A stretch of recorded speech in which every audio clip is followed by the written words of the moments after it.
ಅಶ್ವಿನ್ ಅವರೇ ನಾನು ಮತ್ತೊಮ್ಮೆ ಹೇಳ್ತಿದ್ದೀನಿ ಸರ್ ದಯವಿಟ್ಟು ವಿಷಯಕ್ಕೆ ಮಾತಾಡೋಣ ಸರ್ ಅಲ್ಲಲ್ಲ ಪ್ರಶ್ನೆ ನಾನು ಕೇಳ್ತಿದ್ದೀನಿ ಅಶ್ವಿನ್ ಅವರು madam please Swati madam Swati madam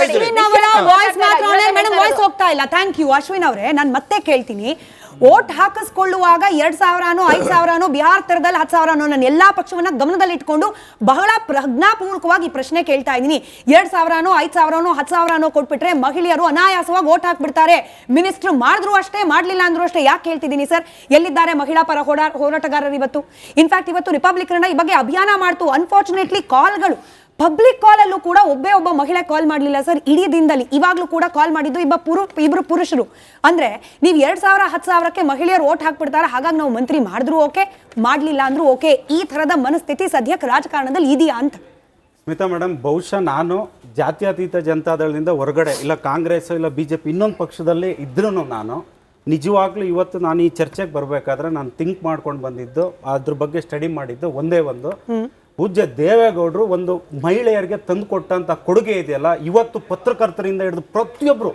ಪ್ರಗತಿಪರರು ಚಿಂತಕರು ಎಲ್ಲರೂ ಶ್ಲಾಘಿಸ್ತಾರೆ ಅದು ಒಂದೇ ಒಂದು ವಿಚಾರ ನಾನು ತಿಳ್ಕೊಂಡಾಗ ಗೊತ್ತಾಯ್ತು ಈ ಮಟ್ಟಕ್ಕೆ ಒಂದು ಗ್ರಾಮ ಪಂಚಾಯತಿಯಿಂದ ದೊಡ್ಡ ಮಟ್ಟದವರೆಗೂ ಮಹಿಳೆಯರೂ ಅಧಿಕಾರ ನೋಡ್ಬೋದು ಅಂತ ತಂದುಕೊಟ್ಟಂತ ಪುಣ್ಯಾತ್ಮರು ನಾನು ಬೇರೆ ಪಕ್ಷದಲ್ಲೇ ಇದೀನಿ ಅನ್ಕೊಳ್ಳಿ ನಾನು ಒಂದು ಸಿಂಪಲ್ ಆಗಿ ಕೇಳೋದು ಆ ಮಂಕಳ್ ವೈದ್ಯ ಅವರು ಮಗುವೀರ ಕಮ್ಯುನಿಟಿ ಅವರೊಬ್ರು ದೊಡ್ಡ ವ್ಯಕ್ತಿ ಸಾವಿರಾರು ಕೋಟಿ ಅವ್ರ ಹತ್ರ ದುಡ್ಡಿದೆ ಪ್ರಬಲರು ಅಂತ ಹೇಳಿದ್ರೆ ಅವ್ರನ್ನ ಬಂದಿದ್ರ ಲಿಸ್ಟಲ್ಲಿ ಹಂಗೆ ಎಸ್ಬಿಡಕ್ಕಾಗ್ತಿತ್ತ ಯಾಕೆ ಎಸ್ ಮಲ್ಲಿಕಾರ್ಜುನ್ ದೊಡ್ಡವರು ಪ್ರಭಾವಶಾಲಿಗಳು ಶ್ರೀಮಂತರು ಅಗರ್ಭ ಶ್ರೀಮಂತರು ಗಾಯತ್ರಿ ಅಂತ ನನ್ಗೆ ಹೇಗೆ ನಾನು ಹೇಳ್ತಿದ್ದೀನಿ ನನ್ನ ಪಕ್ಷಕ್ಕೆ ಸಂಬಂಧಪಟ್ಟಿದ್ದಲ್ಲ ನಾವು ವಿರೋಧ ಪಕ್ಷದವ್ರು ಅವ್ರಿಗೆ ಯಾವ್ದಾದ್ರು ಕೊಡ್ಲಿ ಗಾಯತ್ರಿ ಶಾಂತೇಗೌಡರು ಕೊಟ್ಟಿಲ್ಲ ಅಂದ್ರೆ ಇನ್ನೊಬ್ರು ಕೊಡ್ಲಿ ಮಾತಾಡಿ ಆಯ್ತಾ ನಿಮ್ಮ ಹೈಕಮಾಂಡ್ ಪಟ್ಟಿನ ಹೈಕಮಾಂಡ್ ಪಟ್ಟಿ ಸಮಯ ಇಲ್ಲ ಪಟ್ಟಿನಲ್ಲಿ ಬಂದಿರೋಂಥದ್ನ ನಾವು ವಿರೋಧ ಪಕ್ಷದಲ್ಲಿದ್ದು ಕೇಳ್ತಿದೀವಿ ಹೊರತು ನೀವ್ ಯಾರಿಗಾದ್ರೂ ಕೊಡಿ ಇನ್ನೊಂದು ಮೇಡಮ್ ಯಾವತ್ತು ಮಹಿಳೆಯರಿಗೆ ಒಂದು ಪ್ರಾತಿನಿಧ್ಯ ಕೊಡಬೇಕು ಅದೇನೇ ಆಗಿರ್ಲಿ ಅವರು ಒಂದು ವಿಚಾರ ಎತ್ತಿದ್ರು ಈಗ ಇಡೀ ರಾಜ್ಯನೂ ನೋಡಿದೆ ಆದ್ರೂ ಯಾವತ್ತು ಏನಾದ್ರೂ ಒಂದು ಪ್ರಶ್ನೆ ಕೇಳಿದಾಗ ಒಂದು ವಕ್ತಾರರಾಗಿ ಒಂದು ಪ್ರಬುದ್ಧತೆಯಿಂದ ಆನ್ಸರ್ ಮಾಡೋದು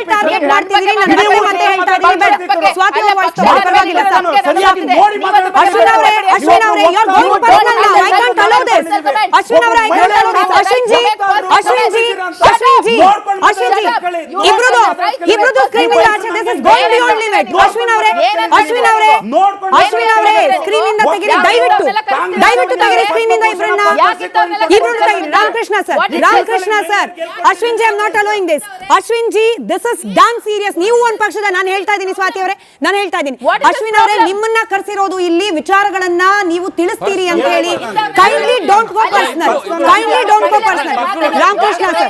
ರಾಮಕೃಷ್ಣ ಸರ್ ಅವ್ರು ನಿಲ್ಸಿದ್ದಾರೆ ಮೇಡಮ್ ನೀವು ನಿಲ್ಸಿ ಮೇಡಮ್ ಅವ್ರು ನಿಲ್ಸಿದ್ದಾರೆ ನೀವು ನಿಲ್ಸಿ ಸ್ವಾತಿ ಅವರೇ ಇಬ್ರು ಸ್ಕ್ರೀನ್ ಇಂದ ತೆಗಿರಿ ದಯವಿಟ್ಟು ತೆಗಿರಿ ಇಬ್ರು ಸ್ಕ್ರೀನ್ ಇಂದ ರಾಮಕೃಷ್ಣ ಸರ್ ಮಾತ್ರ ಆನೇರ್ ಇಬ್ರದ್ದು ವಾಯ್ಸ್ ಇಲ್ಲ thank you Ramakrishna sir 33% madam ಅವರು ಸ್ಟಾಪ್ ಮಾಡಿದ್ದಾರೆ ನೀವು ಸ್ಟಾಪ್ ಮಾಡಿ ದಯವಿಟ್ಟು ಡಿಬೇಟ್ ಮಾಡೋಣ ಪರ್ಸನಲ್ ಫೈಟ್ ಇದ್ರೆ ಆಮೇಲೆ ಮಾಡ್ಕೊಳ್ಳೋಣ ನಮ್ಮ ವೀಕ್ಷಕರ ಸಮಯ ಹಾಳು ಮಾಡೋದು ಬೇಡ ಸರ್ ಈಗ 33% ಎಸ್ ಸರ್ ಪ್ಲೀಸ್ ಹೇಳ್ತೇನೆ ಇದು ಮಹಿಳೆಯರ ಬಗ್ಗೆ ಒಂದು ಡಿಸ್ಕಷನ್ ಆಗ್ತಾ ಇರುವಾಗ ಕಾಂಗ್ರೆಸ್ನ ಪರವಾಗಿ ಒಬ್ಬರು ಮಹಿಳೆಯರು ಬಂದು ಅವರ ಪರವಾಗಿ ಮಾತಾಡ್ತಾರೆ ಅವ್ರಿಗೆ ತಪ್ಪಾಗಿದೆ ಇದಾಗಿದೆ ಸರಿಯಾಗಿಲ್ಲ ನಮ್ಮ ಪಕ್ಷದಲ್ಲಿ ಅವ್ರಿಗೆ ಈ ಥರ ಆಗಬಾರ್ದಾಯಿತು ಅನುಕಂಪದಿಂದ ಮಾತಾಡ್ತಾರೆ ಅಂತ ಅನ್ಕೊಂಡಿದ್ದೆ. Because it's a question to ಅವ್ರು ಹೇಳಿದ್ರು ಶುರುವಲ್ಲಿ. ನಿಮ್ಮ ಅನುಕಂಪ ಎಲ್ಲೋಯ್ತು? ಒಬ್ಬರೇ ಒಬ್ರು ಮಹಿಳೆ ಇಲ್ವಲ್ಲ ನಿಮ್ಮ ಕ್ಯಾಬಿನೆಟ್ ಅಲ್ಲಿ ಇವತ್ತು, ಒಬ್ಬರೊಬ್ರು ಮಹಿಳೆ ಇಲ್ಲ ಅನ್ನೋದನ್ನ ನೀವು ಹೇಳಬೇಕು. ಅಲ್ಲ, ನಿಮ್ಮ ಪಕ್ಷಕ್ಕೆ ನೀವು ಹೇಳೋಷ್ಟು ಧೈರ್ಯ ಇರಬೇಕು. ರಾಮಕೃಷ್ಣ ಸರ್, ವೈಯಕ್ತಿಕವಾಗಿ ಸ್ವಾತಿ ಅವರು ಅವರ ಅಭಿಪ್ರಾಯ ಹೇಳಲಿಕ್ಕೆ ಬಂದಿಲ್ಲ, ಪಕ್ಷದ ಪ್ರತಿನಿಧಿಯಾಗಿ ವಿಷಯಗಳನ್ನ ತಿಳಿಸಲಿಕ್ಕೆ ಬಂದಿದ್ದಾರೆ. ನನ್ನ ಪ್ರಶ್ನೆ ಸರ್, ರಾಮಕೃಷ್ಣ ಸರ್ ಪ್ರಶ್ನೆ ಕೇಳಿಸ್ಕೊಳ್ಳಿ, ದಯವಿಟ್ಟು ಪ್ರಶ್ನೆ ಕೇಳ್ಕೊಳ್ಳಿ. ಆಯ್ತು ಸರ್, ಮತ್ತೊಮ್ಮೆ ಪ್ರಶ್ನೆಗೆ ವಾಪಸ್ ಬರ್ತಾ, ಈ ಮಹಿಳಾ ಮೀಸಲಾತಿ ಅನ್ನೋ ವಿಷಯಕ್ಕೇನೆ ವಾಪಸ್ ಬರ್ತಾ, 33% ರಿಸರ್ವೇಶನ್ ಅನ್ನೋ ವಿಚಾರವನ್ನ ಬಿಜೆಪಿ ಕೂಡ ಬಳಕೆ ಮಾಡ್ಕೊಳ್ತಾ ಇದೆ. ಡಿಲಿಮಿಟೇಷನ್ ವಿಚಾರವನ್ನ ಅವರು ಜಾರಿ ಮಾಡ್ಲಿಕ್ಕೆ ಅನ್ನೋ ಆರೋಪ ನಾವು ಕೇಳಿಸ್ಕೊಂಡಿದೀವಿ. ನಾನು ಪಕ್ಷಾತೀತವಾಗಿ ಮತ್ತೆ ಪ್ರಶ್ನೆ ಕೇಳ್ತೀನಿ. ಈ ಮಹಿಳೆಗೆ ಪ್ರಾತಿನಿಧ್ಯ ಅನ್ನೋದು ಆಗ್ಲೇ ರಾಣಿ ಸತೀಶ್ ಅವರು ಹೇಳ್ದ ಹಾಗೆ, ಅಥವಾ ಎಲ್ಲ ಇನ್ ಜನರಲ್ ಎಲ್ಲರೂ ಹೇಳ್ತಾ ಇರೋ ರೀತಿಯಲ್ಲಿ ಅನುಕಂಪದ ಆಧಾರದ ಮೇಲೆ ಮಹಿಳೆ ಇದ್ದಾರೆ, ಪ್ರಾತಿನಿಧ್ಯ ಕೊಡಬೇಕು, ಹಂಗ ಕೊಡಬೇಕು ಅನ್ನೋ ಹಂತಕ್ಕೆ ಹೋಗ್ಬಾರ್ದು. ಅದು ರೆಪ್ರೆಸೆಂಟೇಷನ್ ಗುಳಿಯೋ ವ್ಯಾಲ್ಯೂ ಆದ್ರೂ ಏನು ಅಂತ. ಖಂಡಿತ. ಈಗ 33% ಆಕ್ಟ್ ಆಗಿದೆ. See both the houses of parliament have passed it. I think BJP also ಅದನ್ನ ಡಿಲಿಮಿಟೇಷನ್ಗೆ ಸೇರಿಸದೆ, ಲಿಂಕ್ ಮಾಡದೆ, they should go ahead. Because there ಒಂದು ಕೈಂಡ್ ಆಫ್ ಕನ್ಸೆನ್ಸಸ್ ಇದೆ. ಕಾಂಗ್ರೆಸ್ ಇಸ್ ಆಲ್ಸೋ ರೆಡಿ, ಎಲ್ಲರೂ ಸಪೋರ್ಟ್ ಮಾಡ್ಲಿಕ್ಕೆ ತಯಾರಿದ್ದಾರೆ, ಮಾಡಿ. ಐ ಥಿಂಕ್ ಮೋದಿ ಅವರಿಗೆ ಕ್ರೆಡಿಟ್ ಬರುತ್ತೆ. ಎಷ್ಟು go head and do it. So ಅದನ್ನ ನಾನು ಸಪೋರ್ಟ್ ಮಾಡ್ತೇನೆ. ಅಲ್ಲ ಮೇಡಮ್, ನೀವು ಸಪೋರ್ಟ್